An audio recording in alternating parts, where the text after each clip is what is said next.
สวัสดีครับกลับมาเรียนรู้เทคนิคการสร้างกราฟด้วย Microsoft PowerPoint ไปด้วยกันอีกครั้งหนึ่งนะครับสำหรับเนื้อหาในวันนี้ผมจะสอนถึงเทคนิคในการสร้างกราฟเส้นพร้อมกับการใส่แอนิเมชันลองดูตัวอย่างอันนี้เช่นอันนี้เป็นกราฟแสดงตัวดัชนี Set Index ของเราตั้งแต่ปี 2005 จนถึง 2016 แล้วจะมีแอนิเมชันส่วนรูปถัดไปก็จะเป็นการทำตัวดัชนีเหมือนกันแล้วก็เทียบกับตัวราคาทองคำต่อออนที่เป็น US ดอลลาร์อันนี้เป็นดัชนีแล้วอันนี้จะเป็นราคาทองคำสีเหลืองแบบนี้ลองมาดูว่าวิธีการพวกนี้เราจะทำยังไงเริ่มต้นมาผมจะสร้างตัว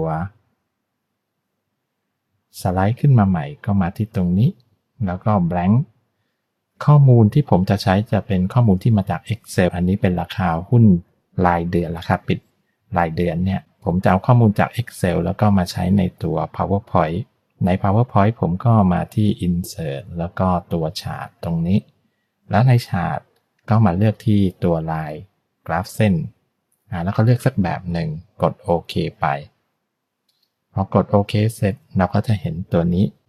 จริงๆแล้วตัวนี้มันคือโปรแกรม Microsoft Excel นั่นเองถ้าเราสังเกตดูเห็นไหมครับมีคอลัมน์ A B C D แล้วก็มีเนี่ยแถวก็เป็น1 2 3 4 5นี้ผมก็มาที่ Excel อันนี้ผมจะใช้ข้อมูลตัว date กับ set เอาแค่นี้ก่อน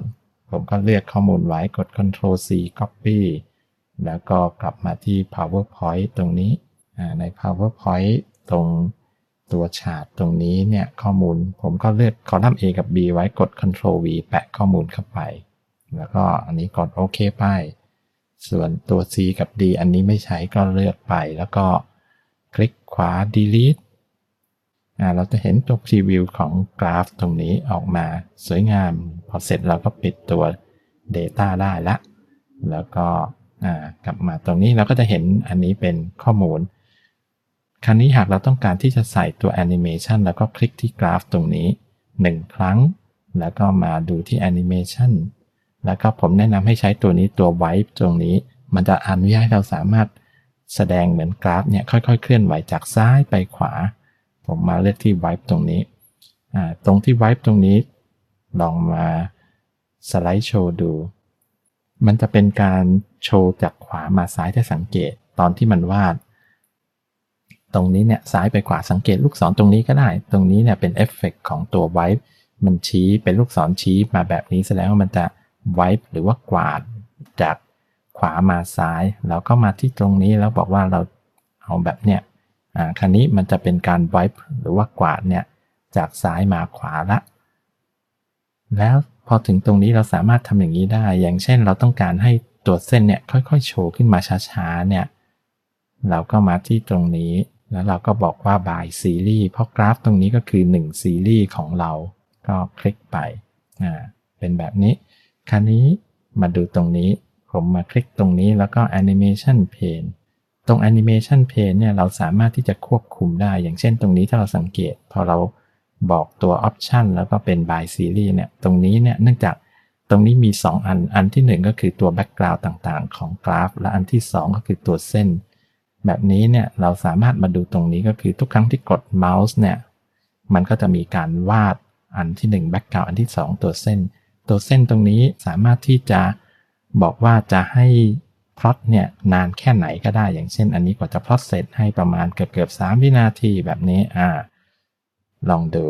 แล้วเราก็ลองตัวทำสไลด์โชว์ดูลองดูอันนี้คลิกเมาส์1ครั้งอันนี้ก็คือตัวแอนิเมชันส่วนที่1ก็คือตัวที่เป็นแกนของกราฟแล้วพอทำอีกครั้งหนึ่งคันนี้ก็จะมีเส้นเนี่ยค่อยๆวิ่งขึ้นวิ่งลงแบบนี้คราวนี้พอเราทำแบบนี้สมมุติว่าเราต้องการที่จะเพิ่มข้อมูลราคาทองเข้าไปด้วยเนี่ยผมก็มาคลิกขวาสักที่หนึ่งในรูปแล้วก็มา edit data ตรงนี้คลิกไป edit data เราก็จะเห็นข้อมูลอันนี้แล้วผมกลับมาที่ Microsoft Excel ใหม่ผมจะเอาคอลัมน์ราคาทองผมก็มาตรงนี้เลือกราคาทองไว้กด Ctrl C แล้วก็กลับมาที่ PowerPoint มาที่คอลัมน์ C ตรงนี้กด Ctrl V แปะเข้าไปคราวนี้เราก็จะได้ตัวเส้นอีกเส้นหนึ่งขึ้นมาเป็นตัวราคาทองคำดูตรง Legend นี้ได้สีน้ำเงินเป็นเส้นสีออกส้มๆเป็นทองแบบนี้ แล้วก็ตัวพวกนี้ก็จะได้คุณสมบัติของตัวแอนิเมชันมาด้วยลองรันแอนิเมชันดูทำ background set ว่าซีรีส์แรกที่เป็นตัว set index ถัดมาก็เป็นตัวทองแบบนี้ตรงนี้เราก็สามารถเปลี่ยนสีได้สมมติผมมาคลิกตรงเส้นตรงนี้ผมบอกว่าอันนี้เป็นราคาทองก็เอาสีทองแล้วกันเอาเชฟเอาท์ไลน์เนี่ยแล้วก็แบบสีเหลืองทองแบบนี้เราก็จะได้ส่วนตรงนี้ราคาทองเนี่ยเราก็บอกว่าเอาให้พลอตนานๆหน่อยจะได้เห็นเป็นแอนิเมชันแบบนี้เราก็สามารถทำได้หรือว่าเราจะทำแบบนี้ครั้งแรกมาให้คลิกแล้วก็จะแสดงตัวสเกลแกน x แกน y แล้วก็พอหลังจากนั้นเนี่ยเราไม่ต้องการคลิกเราบอกว่าต้องการให้เป็นแบบ start after previous ก็คือพอวาดตัวส่วนที่เป็นแกนเสร็จปุ๊บก็ให้วาดเส้นที่เป็นตัว set index พอวาด set index เสร็จปุ๊บก็ให้วาดตัวที่เป็นทองเลยก็ได้แบบนี้ลองสไลด์โชว์ดูดูนะครับอันนี้เนี่ยผมไม่ได้กดเมาส์มันจะค่อยๆวาดเองอันนี้ก็คือเป็น start after previous ก็คืออันก่อนหน้าจบปุ๊บอันถัดมาก็วาดเลยหรือว่าตรงนี้ตรงส่วนที่เป็นข้อมูลแกน x เนี่ยอาจจะถี่เกินไปเราสามารถที่จะกำหนดตัวพวกนี้ว่าไม่ต้องแสดงวันก็ได้แสดงแค่เดือนกับปีก็น่าจะรู้เรื่องเราก็สามารถทำได้ผม escape กลับมาผมก็มาคลิกตรงนี้เนี่ยตรงที่แกนเดี๋ยวปิด animation pane ไปก่อนแล้วก็คลิกขวาแล้วก็ format ตัว axis ตรงนี้ format axis ตรงนี้เราก็มาดูเนี่ยตรง number ตรงนี้เนี่ยอันนี้เป็น format ของวันเราก็บอกได้ว่าเนี่ยสมมุติว่าอันนี้ผมเอาเป็นปีแบบ4ตัวแล้วก็เป็นตัวรหัสเดือนแบบนี้ผมไม่ต้อง link to source เดี๋ยวนะครับอันนี้ yy ขีด mmm แล้วก็ add เราจะเห็นเป็นสัญลักษณ์แบบนี้ออกมาอันนี้ก็คือวิธีการปรับตัวสเกลหรือว่าในสเกลพวกนี้เนี่ยเราบอกว่า major unit minor unit เรากำหนดเองก็ได้ major อันนี้เราบอกว่าไม่เอา6เดือนเอาเป็น1ปีก็ได้ตรงนี้1ปีแบบนี้ตรงนี้เราเห็นออกมาอย่างนี้ major แบบนี้ทุกอันก็คือทีละ1ปีแล้วนอกจากนี้ตัวพวกนี้เราสามารถที่จะ